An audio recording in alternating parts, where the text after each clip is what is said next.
안녕하세요. 저는 올해 35살이 된 여자이고, 제가 고등학생 때 있었던 이야기를 한번 풀어볼까 해요. 지금은 결혼을 하고 가정이 있었지만, 어렸을 적에 저는 엄마와 형제 자매가 없이 아빠와 단둘이서 살았습니다.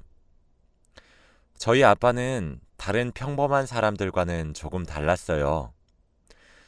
저희 아빠는 뇌졸중 증상이 있으셨는데, 그때는 병원비가 여유치 않아서 수술을 계속 미루다가 결국은 수술을 해도 완치를 하지 못하는 경우까지 가버렸죠. 그래서 저희 아빠는 말을 하지 못합니다.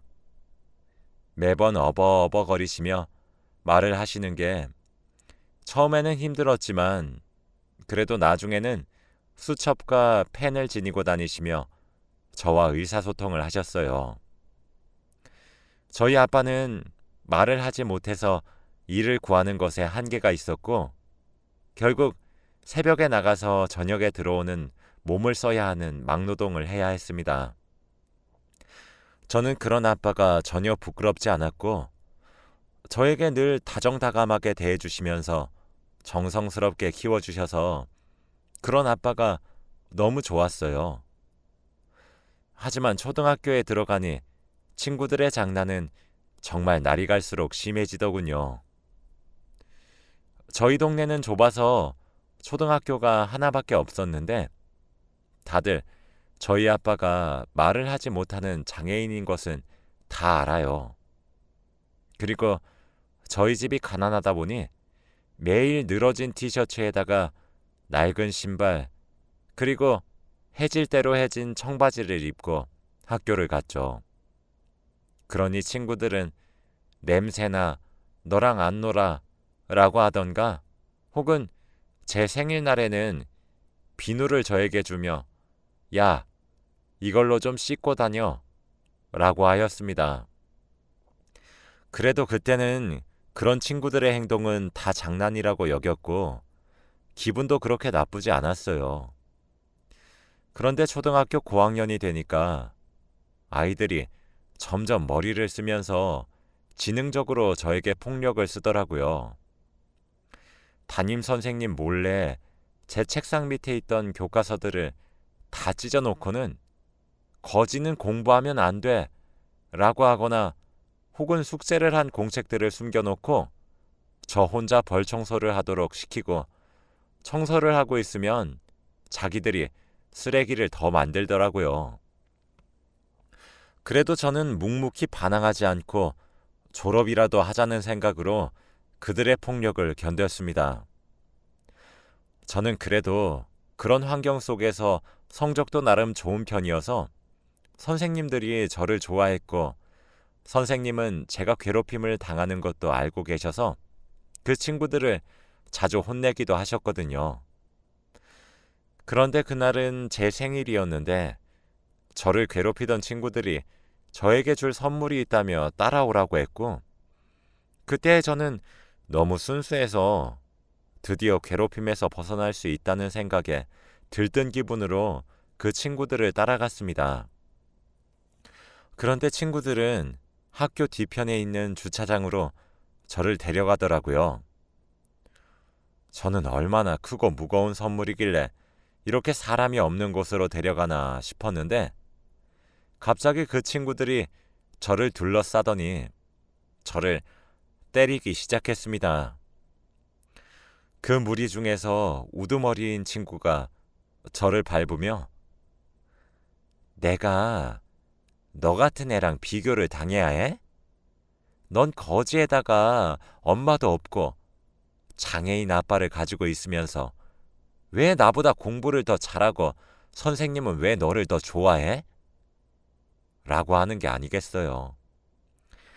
알고 보니 친구의 부모님은 저를 비교 대상으로 삼아서 어떻게 엄마 없고 말 못하는 아빠의 자식보다 더 성적이 낫니? 라고 하셨나 봐요. 그게 계속 쌓이다 보니 그 친구는 화가 나서 제 생일날 저를 밟은 것이고요. 저는 너무 억울하고 화가 났지만 그 상황에서 제가 할 수 있는 것은 없었고 저는 어쩔 도리가 없어 당하기만 했어요.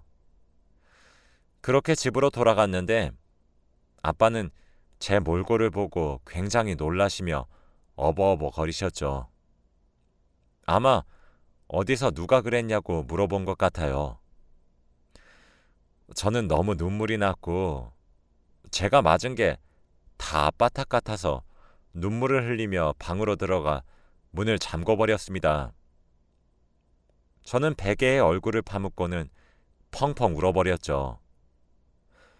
도대체 제가 무슨 잘못을 했길래 이런 폭력을 당해야 하는지, 만약 아빠가 말도 다른 아빠들처럼 잘하고 엄마도 살아계셨다면 이런 일은 안 당했을 거예요. 그 순간부터 저는 말을 못하는 아빠가 생애 처음으로 미워졌습니다. 저는 그날 이후로도 계속되는 그들의 폭력에 결국 졸업을 하자마자 다른 동네로 이사를 갔고 새로운 중학교를 입학했습니다. 그곳에는 저를 모르는 사람들로 가득했고 과거의 이미지를 변신할 수 있는 기회였죠. 초등학생 때의 나쁜 기억으로 인해 아빠가 장애인인 것을 알게 되면 저는 또 폭력을 당할 것만 같아 친구들에게 저희 아빠를 소개하지 않았답니다. 중학생이 되니 외모에도 관심이 많아지고 치마도 짧게 줄이고 화장도 과하게 많이 했습니다. 그때 저는 사춘기였어서 유행에 민감했고 저는 돈이 없던 아빠에게 아빠, 나 요즘 유행하는 패딩 사줘. 나만 없단 말이야. 라고 하니 아빠는 항상 저에게 돈이 없다고 하지만 학교를 마치고 집으로 가면 늘 패딩이 있었습니다. 저는 철없이 아빠한테 이거 사달라 저거 사달라 고집을 피우곤 했죠. 당연히 제 성적은 날이 갈수록 바닥을 쳤는데 아빠는 저에게 화도 내시지 않고 그저 묵묵히 기다려 주셨습니다. 아빠가 그럴수록 저는 더 막 나갔고 집에도 잘 들어오지 않았으며 학교도 자주 가지 않았어요. 선생님은 저희 아빠가 말을 못 하시는 것을 알고 문자로 요즘 수진이가 학교도 잘 안 나오고 너무 반항이 심하네요. 저도 최선을 다해봤지만 한계입니다. 아버지, 집안에서의 최선의 조치를 취해 주시길 바래요. 라고 문자가 왔고 아빠는 결국 참다 못해 제가 오자마자 화난 표정으로 어버버 거리시며 저를 벽에 세웠고 제 종아리를 회초리로 때리셨습니다.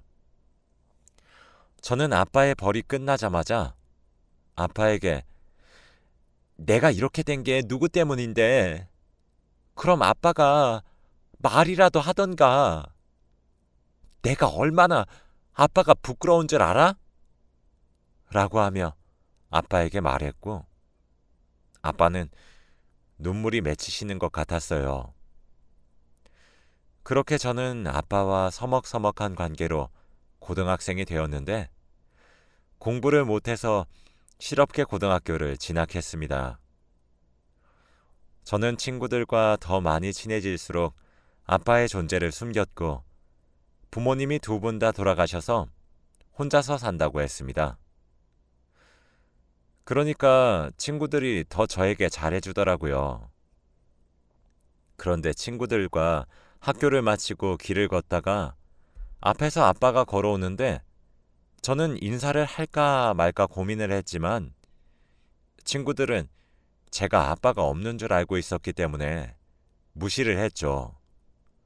그런데 아빠는 내심 제가 인사하기를 기다렸나 봐요. 저를 보고 반가운 표정으로 손을 흔들었는데 제가 아빠의 눈을 피하니까 실망하면서 팔을 내렸습니다. 그런데 친구들이 야, 저 아저씨 이상해. 너 보고 웃는데? 이상한 사람 아니야? 라고 했는데 저는 그 말에 야, 진짜 너무 기분 나쁘다 라고 하며 아빠를 이상한 사람으로 만들어 버렸습니다. 집으로 돌아오니 아빠는 아무 말도 하지 않았고 저도 아빠에게 아무 말도 하지 않았죠. 저는 고등학생이 되니 중학생 때보다 더 막 나갔고 외박도 자주 했습니다. 아빠는 말을 하지 못하니 매일 문자만 하셨기에 저는 아빠의 문자를 보지 않았죠. 그런데 그때는 한창 이성의 눈을 뜬 시기라 저는 같은 학교 오빠와 한창 친하게 지냈어요.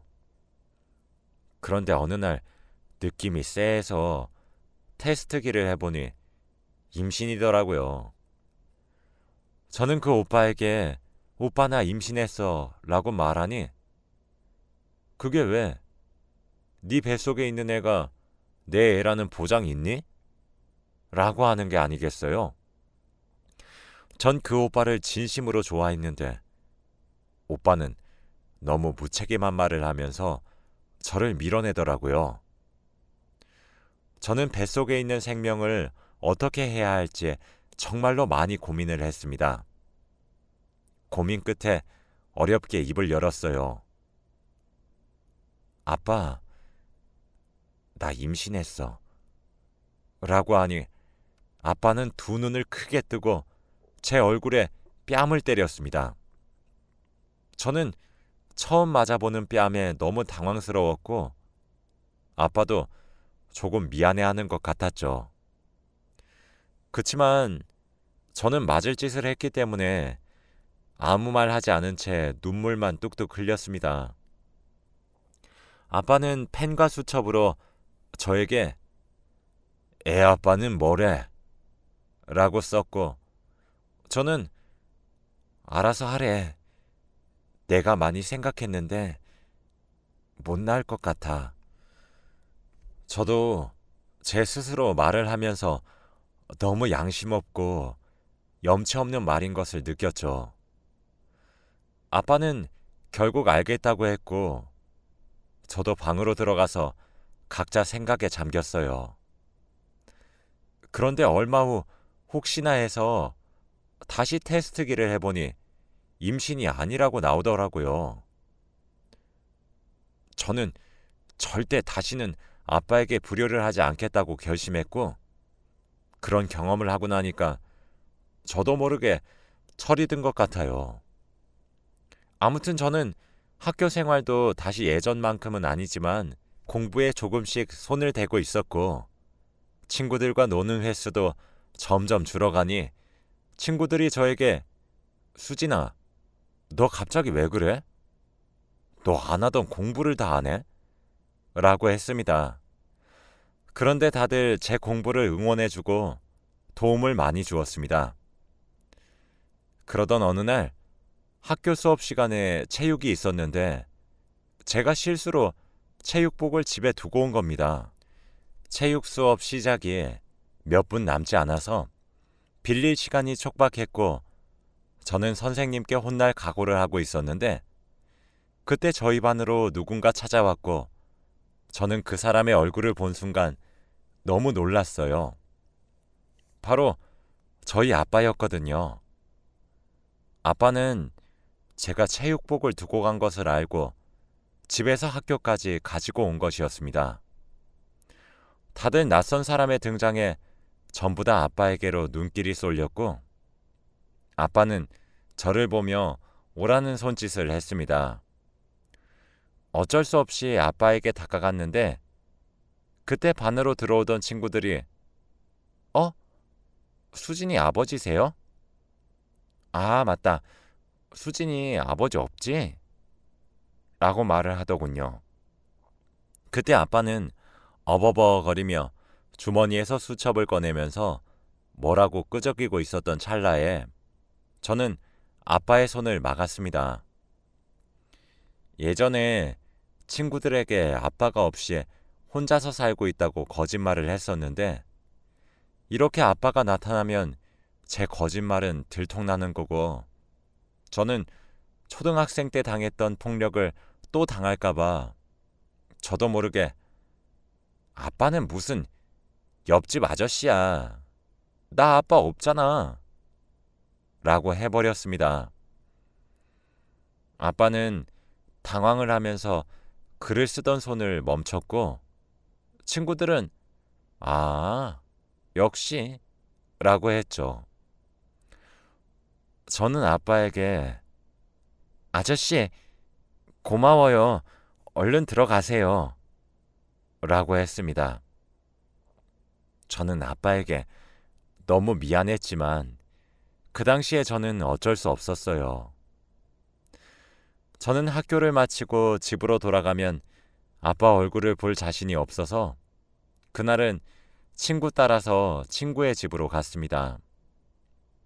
그런데 친구는 너무 평범하고 엄마, 아빠, 그리고 동생까지 아주 화목한 집안이다 보니 엄마가 없는 저는 친구의 어머니가 저에게 수진이 배 많이 고프지?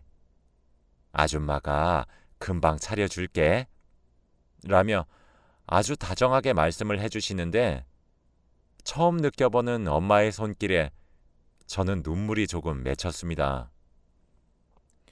5명이서 도란도란하게 밥을 먹는데 생애 처음으로 느껴보는 가족 같은 분위기에 너무 행복했고 친구의 집에서 살고 싶더라고요. 엄마가 없고 아빠가 말을 못해서 저는 항상 밥을 먹으며 아무 대화도 없이 먹어야 하는데 친구의 집은 대화가 끊길 틈도 없이 다 같이 오늘 있었던 일들을 말하며 저녁 식사를 했습니다. 그때 아빠가 너무 미웠고 그냥 저를 이 집으로 입양시켰으면 좋겠다는 생각까지 했습니다. 그렇게 친구 집에서 자고 집을 들리지 않는 채로 바로 학교로 갔는데 선생님께서 수학여행 공지를 하더라고요. 수학여행은 놀이공원을 간다고 했고 저와 친구들은 기대를 잔뜩 하면서 수학여행에서 무엇을 입을지 행복한 고민을 했습니다. 저는 이틀 만에 집으로 돌아가서 아빠에게 수학여행을 보내달라고 말을 했죠. 그런데 수학여행 비용은 꽤나 비쌌기 때문에 아빠는 안 된다고 했어요. 그때 저는 부모님이 자식 수학여행 보내주는 건 부모의 도리라고 당연한 것이라고 생각했고 친구들과 하루 종일 짰던 수학여행 계획이 무산이 되는 것이 너무 속상했죠. 아빠, 이게 뭐가 많아. 부모로서 도리를 해. 이젠 가난도 너무 지겨워. 딸, 정말이야. 수학여행 비용이 우리 5일치 생활비인데 이번 한 번만 아빠가 부탁할게. 아빠가 한 번도 이렇게 분탁한 적 없잖아. 수학여행 가면 우리 굶어야 해. 아빠, 내가 이런 말까진 안 하려고 했는데 아빠가 장애인이니까 일을 안 시켜주는 거 아니야. 그냥 나는 아빠가 죽어버렸으면 좋겠어. 그럼 돈이라도 나오잖아. 차라리 혼자서 살고 싶단 말이야. 저는 아빠에게 모진 말을 내뱉고 방으로 들어왔는데 아빠에게 너무 죄송스럽더라고요. 그래도 이제 와서 사과를 하면 제가 지는 기분이라 아빠에게 아무 말도 하지 않았고 다음 날 아침에 아빠는 흰 봉투를 식탁 위에 얹어놓고는 수학여행비다 라고 쪽지를 남기고 출근을 했습니다. 그래, 이렇게 줄 거면서 이왕 주는 거 시원하게 주지 라고 생각했어요. 그렇게 전 수학여행을 갈 수 있었습니다. 제 수학여행 돈 때문인지 아빠는 저녁에도 일을 한다고 집에 잘 들어오지 않았고 저는 아빠 걱정은 하지 않은 채 하루 종일 집에서 수학여행 가는 날만 기다렸어요.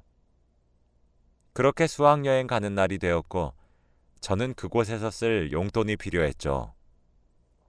아빠에게 아빠 나 용돈 줘 라고 했습니다. 수진아, 수학여행비 메꾼다고 아빠 요즘 일 많이 하는 거 알잖아. 제발, 응? 아빠, 그러니까 돈이 더 생길 거 아니야. 그냥 돈 줘. 아니면 확 나 집 나가버린다. 라고 했죠. 아빠는 놀고 있으면 계좌 이체해 줄 테니 통장 가지고 수학여행 가. 라고 했고 그때는 지금처럼 카드를 들고 다니면 됐던 시대가 아니어서 통장을 들고 가야만 했습니다. 저는 무조건 입금해. 나 놀이공원에 있을 때 안 보내면 계속 전화하고 문자한다. 라고 한 뒤 기분 좋은 마음으로 수학여행을 떠났습니다. 동네에서 벗어나서 친구들과 놀고 있다 보니 아빠 생각은 전혀 나지 않았고 오히려 집에 돌아가고 싶지 않았습니다. 놀이공원에 갔고 거기서 머리띠도 사고 다양한 기념품들을 사기 위해서는 돈이 필요했는데 아빠는 계속 돈을 보내주지 않았어요. 저는 친구들과 같이 있었기 때문에 전화는 하지 못했죠. 그래서 계속 문자로 아빠 왜 돈 안 보내? 아빠 진짜 이럴 거야? 나 계속 돈 안 보내면 집 안 들어가? 진짜 안 보내? 그럼 나 확 죽어버린다. 라고 했어요. 그랬는데도 아빠는 돈을 끝까지 보내주지 않았어요. 결국 다른 친구가 돈을 빌려주겠다고 했고 저는 아빠에게 돈을 받지 못했죠. 그런데 그때 아빠가 뒤늦게 급해서 그러는데 이 문자 받으면 전화 좀 해줘 라고 연락이 왔더라고요. 저는 이제서야 연락을 하는 아빠가 너무 괘씸했고 친구들이랑 노는 것에 더 집중을 하고 싶었기 때문에 저는 그 문자를 무시했어요. 아빠가 없어도 친구가 돈을 빌려주어서 돈도 필요가 없었거든요. 그렇게 재미나게 놀고 수학여행이 끝나서 집으로 돌아가니 아빠가 없더라고요. 저는 또 일하러 갔나 싶었고 마침 TV를 틀어보니 한 장애인 남성이 사망했다는 비극적인 뉴스가 흘러나오고 있었습니다. 다른 프로를 틀어도 그 뉴스만 잔뜩이었고 순간 나쁜 예감이 스쳐 지나갔습니다. 그런데 그때 모르는 번호로 전화가 왔고 전화를 받으니 안녕하세요. 여기 경찰서인데 김현철 씨 자녀분 맞으세요? 얼른 지금 오셔야 할 것 같은데요. 라고 하더군요. 저는 급히 옷을 챙겨 입고 바로 경찰이 말하는 장소로 갔어요. 그런데 어떻게 그럴 수 있는지 그 비극적인 뉴스의 주인공이 바로 저희 아빠였습니다. 경찰의 말을 들어보니 아빠는 놀이공원에 있을 저에게 돈을 보내주기 위해 은행으로 갔는데 그때 마침 강도가 들이닥쳤다고 해요. 아빠는 그 사람에게 무릎을 꿇고 수첩을 꺼내서 지금 저희 딸이 돈이 너무 필요해서 그래요. 제발 이 돈만 보내게 해주세요. 라고 썼고 그 강도는 네가 딸이 있는지 없는지 내가 어떻게 알아? 그럼 지금 당장 문자 보내서 전화하라고 해. 네가 전화하면 신고할 수도 있으니까.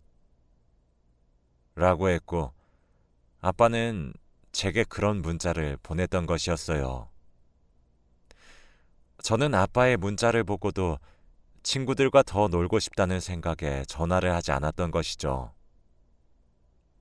저는 그 자리에서 주저앉아 펑펑 울며 죄책감에 시달렸습니다. 제가 만약 전화를 걸었다면 아빠는 그런 일이 생기지 않았을까요?